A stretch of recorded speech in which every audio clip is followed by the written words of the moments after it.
মহাৰাজ কি হৈছিলে প্ৰথমৰ পৰা আপোনাক মই কৈ আছোঁ শুনি যাব মই কৰোঁ বাৰু মই কি হৈছে বে ইয়াত এতিয়া মানে মহাৰাজ শুনিব হা আপোনাক মানে এতিয়া মই কি বুলি ক'ম মানে মই ভাষাই বিচাৰি পোৱা নাই মানে ককাকো আহি গ'ল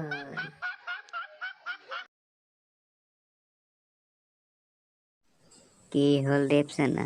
তই হাতত ইমান ঠাণ্ডাত হাত মোজা পিন্ধি আছ কিয় কি হ'ল তোৰ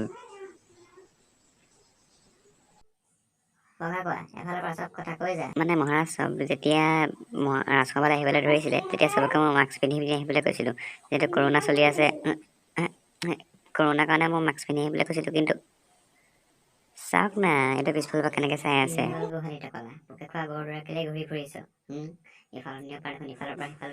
ৰাতিপুৱা চেনিটাইজাৰ মাৰিছিলোঁ চেনিটাইজাৰ মাৰোঁতে বেছিকৈ পৰিলে হাত খজুৱালে হাতটো ভালদৰে ধুই আহ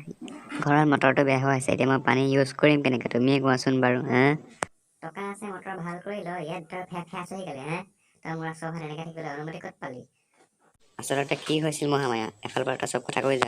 এই কুকুৰৰ পুতেকে সদায় মোৰ পৰা চেনিটাইজাৰ মাৰে কিন্তু আজি যেতিয়া মই ইয়াক চেনিটাইজাৰখন বিচাৰিলোঁ সি চিধাই না কৰি দিলে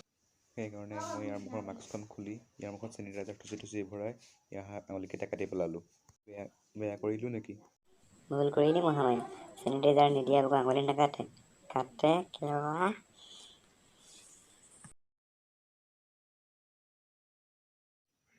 সদায়